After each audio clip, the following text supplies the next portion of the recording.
একটা ব্যক্তি সে বুঝতে পারে সে পাপ করলে ভালো থাকতে পারে না, সে চায় সে আর পাপ করবে না, সে চায় আল্লাহর পথে যেতে, সে চায় 5 ওয়াক্ত নামাজ পড়তে, সে চায় ভালো মানুষের মতো থাকতে, সে একটু শান্তি চায়, সে তার অগোছালো জীবন থেকে বের হতে চায়, সে যে পাপ করে এই সবকিছু বাদ দিতে চায়। কিন্তু এরপরও মানুষের ধোঁকা, নিজের পরিবেশ, শয়তানের ধোঁকা, নিজের নফসের ধোঁকা, এই সবকিছু মিলে পাপ করে ফেলে।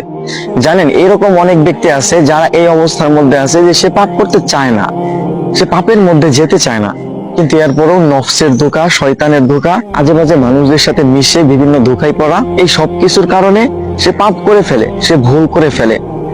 কিন্তু একটা মানুষ সে যখন ভুল করবে, আবার তওবা করবে, আবার ভুল করবে, আবার তওবা করবে, এই মানুষটা যদি এইভাবে চালায় যাইতে থাকে এবং একটা সময় গিয়ে হয়তো আল্লাহ তাআলা চাইলে সে একদম পাপ থেকে মুক্ত হয়ে যাবে, সে একদম ভালো হয়ে যাবে।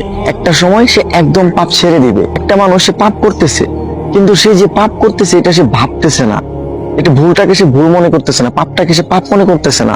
সে একটা খারাপ কাজ করতেছে, সে পাপ করতেছে, তার কাছে মনে হচ্ছে না যে এটা ভুল, এটা খারাপ, এটা পাপ, আল্লাহ তাআলা এটা অপছন্দ করেন, আল্লাহ তাআলা এটা থেকে দূরে থাকতে বলছে। এই মানুষটা যদি পাপ করার সাথে সাথে এইরকম চিন্তা করে আর মাফ না চায়, তাহলে এই মানুষটাই মূলত পাপের কারণে ধ্বংস হয়। এই ধরনের মানুষ, হ্যাঁ, এই ধরনের মানুষ মূলত পাপের কারণে ধ্বংস হয়।